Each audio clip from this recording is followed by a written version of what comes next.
Attention senior citizens, 500,000 seniors idadagdag sa mabibigyan. Magandang araw po sa ating manonood. Magandang balita para sa mga senior citizens sa bansa.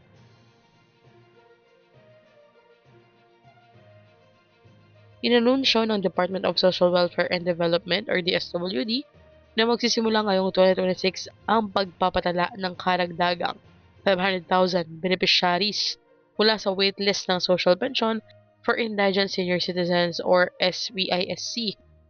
Ayon kay DSWD Secretary Rex Gatchalian, layunin ng programa na tulungan ang mga pinakanangailangang matatanda sa bansa sa kanilang araw-araw na gastusin. Pahayag niya, ang social pension program ay nagbibigay ng tulong pinansyal sa mga indigent senior citizens para makatulong sa pambili ng pagkain, gamot at iba pang pangunahing pangailangan. Sa isang palas briefing, ibinahagi rin ng kalihim na tumaas ang kabuang budget ng DSWD sa 264.45 billion pesos para sa 2026 mula sa dating 215.8 billion pesos lamang noong nakaraang taon. Mula rito, 51.8 billion na ang inilaan para sa social pension program, mas mataas kumpara sa dating 49.8 billion pesos noong 2025. Ang dagdag na pondo ay gagamitin upang maisama ang mga qualified na senior citizens na matagal nang nasa waitlist. Sa ilalim ng Republic Act No. 11916, ang mga benepisyo ay para sa mga indigent senior citizens o yaong 60 years old pataas na walang regular income, walang tinatanggap na pensyon mula sa SSS, GSIS or private insurance, may karamdaman o kapansanan at walang sapat na suportang pinansyal mula sa pamilya.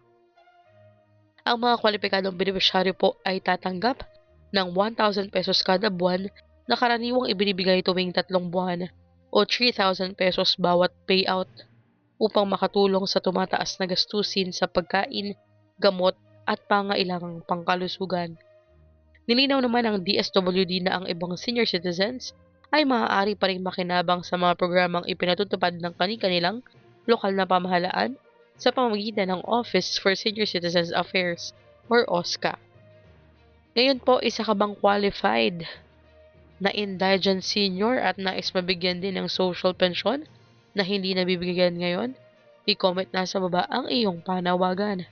Hanggang dito na lamang po muna. Ito ang Just Infos and Updates. I-like, share, and subscribe para kayo ay updated. God bless you and have a nice day.